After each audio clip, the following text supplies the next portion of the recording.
دوستی با کافر، با کافری حربی خو حتی معامله هم کرده نمیتونی، دیگر خو بگذار.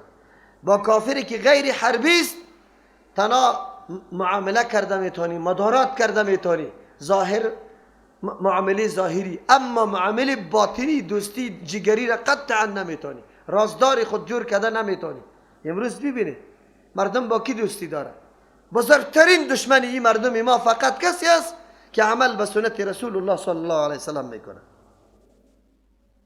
رفع الیدین در مسجد بکنی فقط یهود و نصارا هستی. یهود و نصارا هیچ پیش شد، هیچ چیز هم نیست. قطع از پیمان بسته کرده. خوب است، الله می فرماید نکنی سند از خود بری الله پیش نکنی، الله خود سرتان حجت کامل بکنه. قرآن برات آمد، برات بیان کرد نکو دوستی را با کفار، با مؤمنان دوستی را قایم کن. ان المنافقین فی الدرک، این نتیجه همی مردم است. یقینا منافقین فی الدرک الاسفل، در طبقه پایین، من النار، از آتش جهنم است. ولن تجد لهم نصیرا، هرگز تو پیدا نمیکنی برای تو منافقین نصیرا، کسی امداد کننده که یا نجات دهنده باشه یا آسان کننده باشه. از آیات قرآن معلوم شد که جهنم طبقات داره، 7 طبقه برای جهنم است. طبقه اول به نام جهنم یاد میشه، دوم به نام لظا یاد میشه، سوم به نام حطمه، چهارم به نام سعیر، پنجم به نام سقر یاد میشه، ششم به نام جحیم، هفتم به نام هاویه است. تاترین طبقه برای منافقین است. چرا از کفار کدم یا خیلی زیاد بد هستند؟ بله، کافر آزار و اذیت به مسلمان داده، منافق هم داده، اما آزار و اذیت منافق خیلی زیاد است از کافر کدم.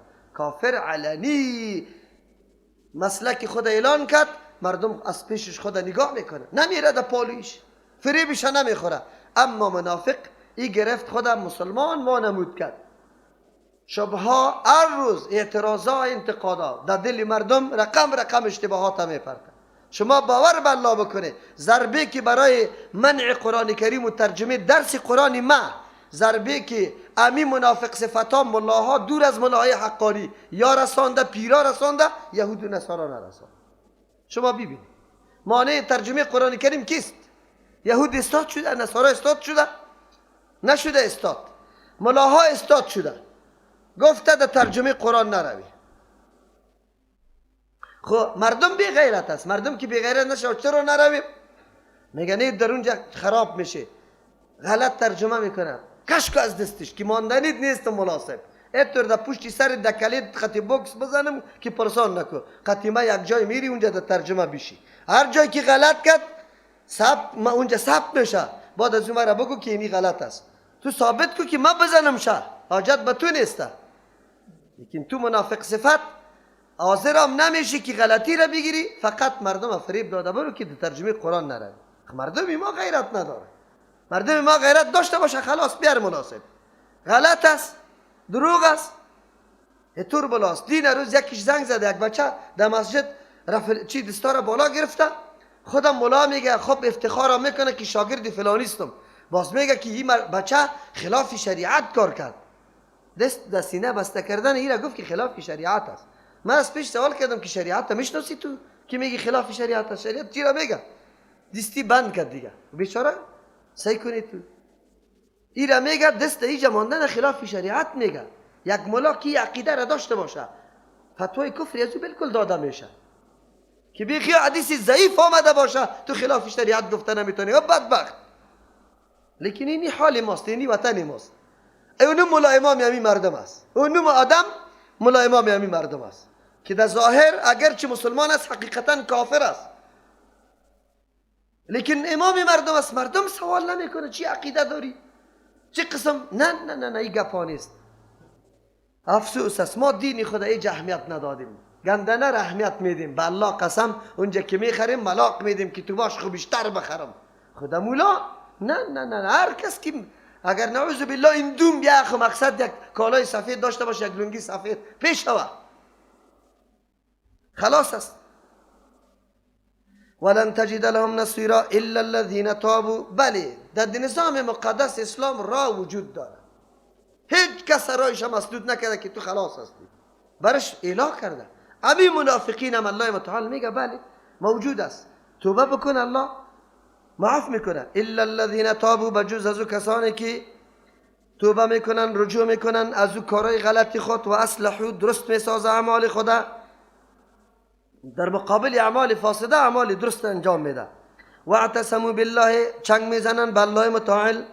به الله متعال چنگ دو قسم است به الله متعال، یکی به کتاب الله، یکی به خودی الله. به خودی الله اعتماد کردن و چنگ زدن سبب تقویت نفس انسان میشه. توکل به الله متعال تو را جرأت میده، شجاعت میده، از هیچ کسی راست نداری در اجرای احکام الله متعال. از این خاطر ایمان انسان که هر قدر قوت پیدا میکنه همو قدر ترسید از مخلوق الله بالکل گم میشه. او چنگ به کتاب الله سبب تقویت عمل انسان میشه، عمل انسان درست میشه، قوی میشه. اینجا یا در مقابل دوستی کفار باید چنگ به الله بزنه. و اخلصوا دینهم، و خالص بسازن دین خدا لله، در مقابل ریا و سمعت که به مردم خدا نشان میداد، دین خدا خالص بسازن. چند شرط برای منافقین شد، رجوع بکنه از این کارهای خود در مقابل ایمانی غلط که داشت، ایمان کفری که در قلب داشت، توبه بکنه. بعد از او و اصلاح کنه در مقابل اعمال فاسد خود، اصلاح عمل بکنه. دو و اعتصموا بالله، چنگ به الله بزنه در مقابل دوستی با کفار. سه لله، خالص بسازه دین خدا برای الله. چهار در مقابل ریا و سمعت. چهار شرط برای توبه منافق است. فاولئک، این همی مردم ها که اینمی شرطا را پورا کرد، مع المؤمنین، امرای مؤمن است. پس مؤمنا که کدام مستحق ثواب است یا مستحق ثواب میشه. او الله خب برای مؤمنا چی را مقرر کرده؟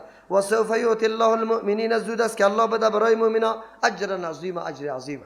الله به مؤمنا اجر میده، یا هم در جمله مؤمنا میره الله برشان اجر میده.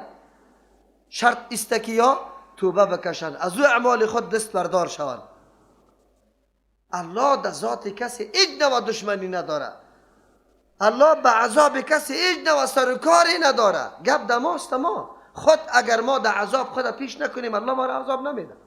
ما یفعل الله بعذابکم، هیچ کاری نداره الله به عذاب شما، هیچ کاری نداره.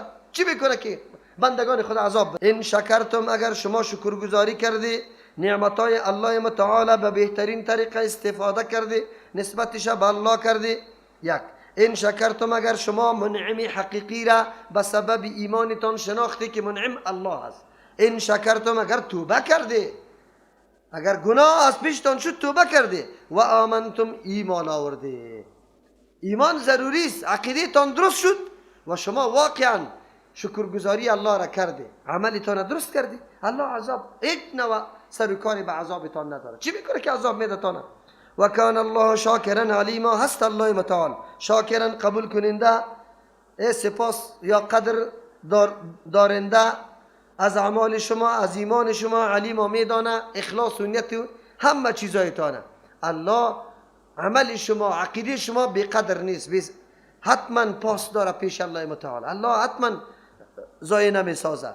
گپ دستری خودیتان است. پس معلوم شد که انسان است که خود در معرض چی واقع میکنه، عذاب یا ثواب. کاری خودیت است. الله برات اسباب و داده، مهیا کرده، خب انتظام برای هدایت تو کرده. قرائن بیرونی را ببی، حواس درونی و بیرونی طبیبی، دین فطری را ببی که در از اول تو متولد به دین اسلام شده. باز الله پیغمبران روان کرد، کتابا را روان کرد، تو را هر روز راهنمایی میکنه. اما توستی که بنده خواهشات، بنده نعوذ بالله هوا و هوس، وسوسه های شیطانی در قلب تو قوی شده میره، رای غلط انتخاب میکنی. لا یحب الله الجهر بالسوء من القول الا من ظلم، دوست نداره الله الجهر، آشکارا کردن بالسوء، سخن بد، من القول، از سخن بد، از سخن الله دوست نداره که آشکارا شود. الا من ظلم، مگر سری کسی که ظلم کرده شده، عیب کسی را، بدی کسی را الله خوش نداره که برملا شود، افشا شود. بله به یک نفر اجازه است که سر ظلم شده او از ظالم شکایت بکنه به طریق حکایت، همونطور پیش قاضی یا چیسته بد دعا میکنه که یا الله ظالم تباه کنی. مردم میفهمه که اینمی فلانی ظالم است، برای ازی چی داده شده. چرا؟ اجازه برای مظلوم داده شده، مظلوم دلش کفر کرده. اگر اجازه بد دعای دهنی رم برش ندی منجر به عمل میشه، مجبور است که عمل فیزیکی در مقابل از انجام بده که او منجر به بدبختی های زیاد میشه. در جامعه خونریزی، فساد دیگه اوج میگیره. نه، بان که مظلومم و کفت دل خدا بکشه، این برش اجازه است. یک ترجمه نمیسته. پس آن چیزی که عیب است، گپی سخن بد است، این شایع نشود. رادیوها که کدام معضله را شایع میکنه، جنگ زن و شوهر یا زنا را یا خشونت، این کلش این کفار است.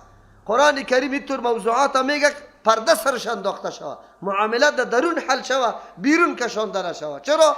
این سبب شیوع فساد میشه، به مردم راه ها باز میشه. یک آدمی که تقوا نداشته باشه این معاملات زنا را بشنوه، تمام عمر در فکر زناست، باز تلاش میکنه. لیکن این رسانه های شیطانی این موضوعات یک دفعه به صدها مرتبه در روی پرده تلویزیون میکشانه تا که مردم عادت شود. این سریال ها و گپا کلش به می خاطر است. قرآن کریم میگه هر آن چیزی که عیب است ولو بدی کسی است او را آشکارا نکن. انتقام به الله بسپار که الله انتقام بگیره. اگر خودتون نه محکمه است یا مرجع است تو مراجعه میتونی، به خاطری که گپ چی نشود.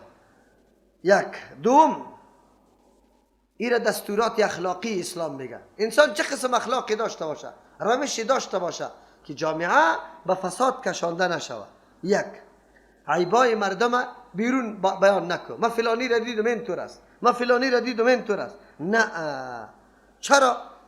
به خاطری که در اینجا خود به خود بد اخلاقی شیوع پیدا میکنه، اعتماد و همکاری از بین میره، حس اعتماد و همکاری از بین میره. یک نفر تو معرفی میکنی، او مردکه قطش خیلی دوستی داشت، همکاری میکرد، وقتی تو معرفی کردی بس خلاص همکاری خدا چی میکنه؟ از بین میره. روحی بدبینی در بین مردم پیدا میشه. هرگاه که بدبینی در بین مردم روحش پیدا شد، اعتماد فضایش از بین میره، خود به خود فساد شایع میشه. امروز همونطور شده. پاچا اینطور کرده، وزیر اینطور کرده، وکیل اینطور کرده، ملایمام اینطور کرده، خلاص اینی گپا خود به خود در بین مردم چی میشه؟ بدی را به بار میاره. یک ترجمه است. دوم، لا يحب الله الجهر، دوست نداره الله متعال آشکارا کردن بسوی به کلمه کفری را، نعوذ بالله، من القول، از گفتار، الا من ظلم، مگر کسی که سر ظلم کرده شوه. یا میگه مربوطی هموسته که گیر بیایی و اونجا اعلان نمیکنه تا که کلمه کفری را تو نعوذ بالله در زبان نبیاری، تو را میکشه، قتل میکنه، عضویت میبره. برای تو اجازت است، با شرطی که در زبان کلمه را بخوانی اما قلبت مطمئن باشه. لا يحب الله الجهر، بسوی دوست نداره الله، دوست نداره الجهر، آشکارا کردن هر گونه بدی و زشتی را. هر گونه بدی و زشتی را تو آشکارا میکنی، خدا الله بکنه که به صورت شکایت باشه یا حکایت باشه یا به طریق غیبت باشه یا به طریق بیان کردن مذمتش باشه. من القول، از گفتار، الا من ظلم، مگر سری کسی که ظلم کرده شده. بدی یا کسی که ظلم کرده شده، بدی یا کسی را بیان کرده میتونی. سری کسی ظلم شده یا در ظلم واقع میشه، اونجا باز بیان کرده میتونی. دختری متدین به یک بچه فاسد طلب میکنه، عیب از او را باید بیان بکنی. چرا که اینجا یک مسلمان در ظلم واقع میشه. بچه متدین است، یک دختر فاحشه برش گرفته میشه، میتونی که عیب از او را برش بیان کنی، به خاطری که عمری از او تباه نشود. یک آدم اعتماد میکنه، اعتماد دین، اما برای تو معلوم است که اصلا این برای دین خدمت نمیکنه، بلکه این به جبوری مردم است. فرد عیب از او را برش بیان میکنی به خاطری که در ظلم واقع نشود. یک برادر مسلمانی ما از همون خاطر است که محدثین کرام زمانی که سند بیان میکنه، راوی سند میگه این مجهول است، این کذاب است، این وضاع است. این را به این خاطر بیان نمیکنه که دشمنی شخصی با او افراد داره. این را به این خاطر بیان میکنه که اگر حدیث ازیره ما اینجا حقیقتش بیان نکنیم، مردم سری حدیث اعتماد میکنه، گپی پیغمبر دانسته، در دین انحراف و فساد پیدا میشه. از همون خاطر محدثین کرام راویان را کمال همینطور چی میکنه؟ تصفیه میکنه که کدام قسم مردم است، به خاطری که در دین خلل و نقصان پیدا نشود. دشمنی شخصی قطع از نداره، برای حفاظت دین گپ بیان میکنه. پس معلوم شد که اگر کسی در ظلم واقع میشد، عیب یا زشتی کسی را بیان کنی، این پروا نداره. و کان الله سمیعا علیما، هست الله متعال سمیعا شنونده سخن مظلومه، میشنوه سخن مظلومه. این طور هم نیست که الله خبر نداشته باشه. یک دوم اشاره به ایام است، مظلوم هم شکایت خود به حد و اندازه بکنه. امو رقم که سر ظلم شده از حد اندازه زیاد نکنه. علیم میدانه حالت ظلم ظالمه که چه رقم ظلم سری ظالم کرده. این خو یک اجازه شد که اگر کسی مظلوم واقع شده بود، اگر مذمت ظالم بیان میکنه، بدعا برش میکنه، حکایتش میکنه، شکایتش میکنه، اما روش اخلاقی عالی این نیست. کدام است؟ ان تبدو خیرا او تخفوه، اگر شما اشکارا میکنه خیره، او تخفوه یا میپوشانی پنهان میکنی خیره. خیر چی است؟ با وصف از که تو مورد ظلم قرار گرفته ای، لیکن بازم تو بدی از او را بیان نمیکنی، نه آشکارا نه پنهان. او تعفو یا بیخی معاف میکنی، درگذر میکنی از ظلم از او، عن سوء از بدی و از ظلم از او. فان الله کان عفوا قدیرا، پس بسیار کار نیک است. چرا؟ به خاطری که مطابق صفت الله متعال تو کار انجام میدی. صفت الله چیست؟ فان الله، یقینا الله، کان هست عفوا، عفو کننده، بنده های خود بسیار اموریش درگذر میکنه، اگر نکنه تباه میشیم. پس کسی که تو صفت ده خود پیدا میکنه، صفت درگذری را، الله متعال تو شخص بسیار خوش داره. قدیرا، قدرت داره الله متعال، ای بالا انتقام از مجرم انتقام گرفته میتونه، لیکن بازم الله عفو میکنه. الله امروی قدرت عفو میکنه، تو بدون قدرت عفو نمیکنی. یک. دوم، وقتی که تو مورد ظلم قرار بگیری، اگر به الله بسپاری، الله متعال انتقام بدون زیادت و کمی میگیره. اگر تو انتقام بگیری، شاید از دلی که درد تو را فرا گرفته یک چیزی زیادت بکنی، به خاطر ازی که دلت درد کرده، حالان که مستحق امو زیادت تو نباشی. نکو به الله بسپار. این شیوه اخلاقی است. اما یک آیت قرآن کریم اگر ما برای اخلاقیات خود بگیریم، مکمل نظام جامعه بالکل درست میشه. او مردمی که خطیتون یکی میکنه، احسان میکنه، تو خمره از احسان دائم میکنی، دیگه هم او را چیست زاید دعا میکنی. او مردمی که بدی میکنه، تو امرای از اون یکی بکن. در این زمان خو بجز عزیز که صبر بکنی، به الله بسپاری، دیگه راه نداری. اگر میری که تو انتقام بگیری، بجای از اینکه انتقام بگیری، دیگه هم سعی کن که تو بندی خانه رفتی. بازو قدر دلار تو نداری که بپردازی خدا خلاص کنی. نه، بگذار به الله متعال.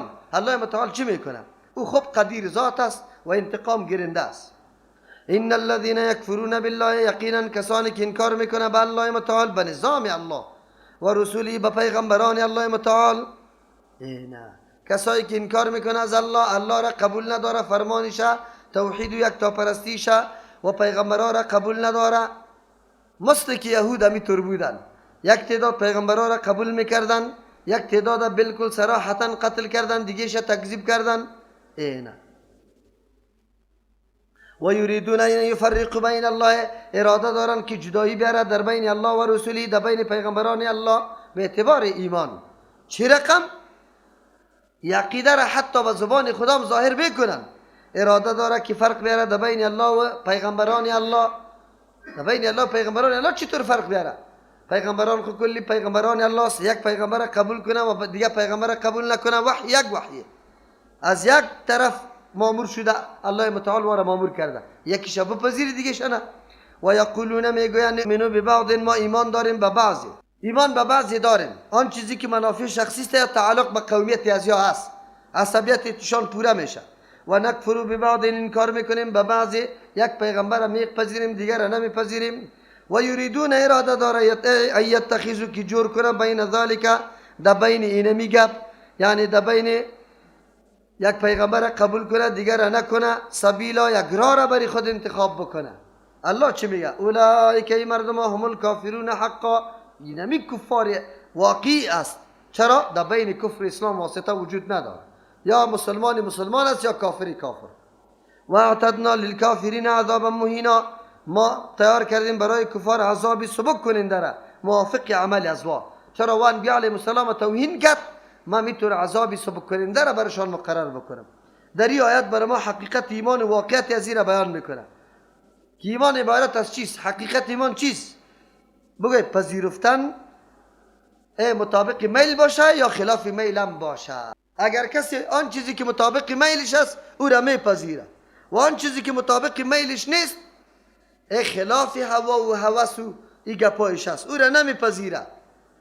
این را ایمان گفته نمیشه. ایمان حقیقی اوست که اگر حالت سختی است یا حالت راحت و آرامی است، حالت غم است یا حالت خوشحالی است، موافق طبیعت است یا خلاف طبیعت است، موافق قومیت است یا خلاف قومیت است، موافق رسومات است یا خلاف رسومات است، مکمل تسلیم باشی. اینی ایمان حقیقی بود. امروز ببینید که آیا امین معامله‌ای که یهود داشتن در مقابل انبیاء علیهم السلام امروز در بین مسلمانان وجود نداره؟ تقسیم در بین اعمال نکرده، یکیش میپذیره دیگه‌ش نمیپذیره. آن چیزی که موافق خواستشان است یا موافق طبیعت و قومیتشان است او را میپذیره، اما کدام که مخالف است او را نمیپذیره. عقد و ایجاب و قبول در وقت نکاح این موافق خواستشان است، ملا صاحب میبره در اونجا نکاح سرش بسته میکنه. چرا؟ میگه که اگر نکاح را بسته نکنیم حرام است، زنا میشه. او زنا حرام است، زنا حرام است، نمیکنی، از او خاطر نکاح حتما بسته میکنی. خیر سازه که آورده بودی 5 ساعت 6 ساعت قالینا هم برش فرش کرده بودی، به احترام و تعظیم $1000 هم دادی، این حلال بود چی؟ ما وقتی که میشینیم ملامت میکنیم یهودا، اما انگشت انتقاد به خود نمیگیریم. دولت ما در رادیو و تلویزیون الا کشت کوکنار حرام، کشت کوکنار حرام، مطابق طبیعت است. جامعه جهانی سرش فشار میاره، یک روز میگه که شراب حرام. تعصبات جاهلی ما خط اسلام تکر میکنه، تعصبات جاهلی رو ما پیش میبریم. امروز کل بدعتا بنابر تعصبات جاهلی پیش میره، بنابر نعوذ بالله چیست؟ عنعنات قومی. امروز نام زیبا را امی کفار و امی ملحدین دیگه برش داده. این عنعنه باستانی و قدیمی ماست. نوروز عید باستانی ماست. پدیده شرک و کفر عمل مجوسه رنگ زیبا داده رایسته. یک تعداد مبصرین باز دانی خود کاچی کرده تا وزیر تا کدامه این گپا را گفته رایسته. تو مسلمان هستی یا نه؟ به کتاب الله عقیدت داری یا نه؟ رسول الله را قبول داری یا نه؟ دین باستانی در مقابل عمل پیغمبر، در مقابل سخن پیغمبر خدا در کفر میرسانی. تو خبر دانی یا نه؟ اگر وزیر هستی، اگر رئیس دولت هستی، هر کس که هستی، نکو این نامای زیبای غلط برای ازی نده. عید مجوسا را در وطن اسلامی رواج نده، مردم تبا نکنه. در قبرها روان کده رایسته، میله ها سرش جور کده رایسته. این چی هسته؟ این عنعنه سابقه ماست. این روز دیقان قومی ماست. ملا صاحبای امام دانی خود کاچی کده در تلویزیونا برش میگه که این روز دیقان است، هیچ پروایی نداره. روز دیقان است، این روزا کلش روز است. کدام روز نیست. دیگه عالم ما باز میگه نوروز یک روز است، حرام نیست.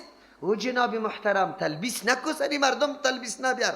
اگر مرد هستی واقعا بگو که تجلیل و تعظیم و احترام روز نوروز حلال است. اگر گفته میتونی مرد هستی.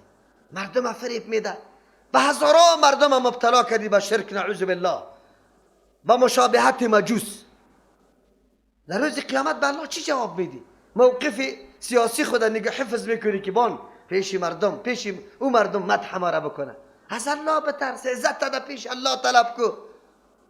در پیش یک فرقه عزت نیست که او مدح تو را بکنه. خب چپن برد بده، موتر برد بده، کش فشیتا برابر کنه. نکو ای عالم، نکو. تو پابند کتاب الله است، از کتاب الله دفاع بکو، از دین الله دفاع بکو که الله عزت برد بده. به الله قسم آنقدر منفور شوی که مردمی تر لعنت سرت بگه که پرسان نکو، توف کنه در روید. حفاظت دین الله را بکنی که الله عزتتان بده. یک گروه را برای خوش کردن دل مردم تقسیمات میکنن. نوروز اگر از این حیثیت بگیریم که گلا شگوفه کرده، درختا بهار شده و هوا معتدل شده، هیچ پروایی نداره. از این حیثیت کی کشید؟ این بهار تنها در افغانستان است یا دیگه جا هم است؟ در ملتان در نصف زمستان بهار است، در عربستان هیچ چیز زمستان نمیه. خب چطور بکنی بهار تنها در افغانستان است؟ تالی را بهار شما نشناختی. طبیعت چی شده؟ طبیعت ظهور کرده. طبیعت کافر میشی. طبیعت هیچ چیز نیست. طبیعت از خودش شعور نداره، کلش در اختیار قدرت الله متعال است. اگر چیز گلگون میکنه، اگر چیز رونق میده، اگر شگوفه میکشه. طبیعت نعوذ بالله یا طبیعت پرست هستن یا هیچ الله را نمیشناسن، نسبت اینمی کارا را به الله نمیکنن، به طبیعت میکنن. ببینید ما پابند یک نظام هستیم. اسلام یک نظام است، در تمام عرصه های زندگی ما برای ما هدایات داره. وقتی که هدایت داره ما چی ضرورت داریم؟ این روزی دهقان است، این روزی مادر است، این روزی معلم است، این روزی مواد مخدر است، این روزی فلان است. غربیای ملحدین روزا را تعیین کرده، مردم فقط فریب داده را ایستن، کل فسادا را خودی از جا ایجاد کرده رونق میده. روزی معلم است،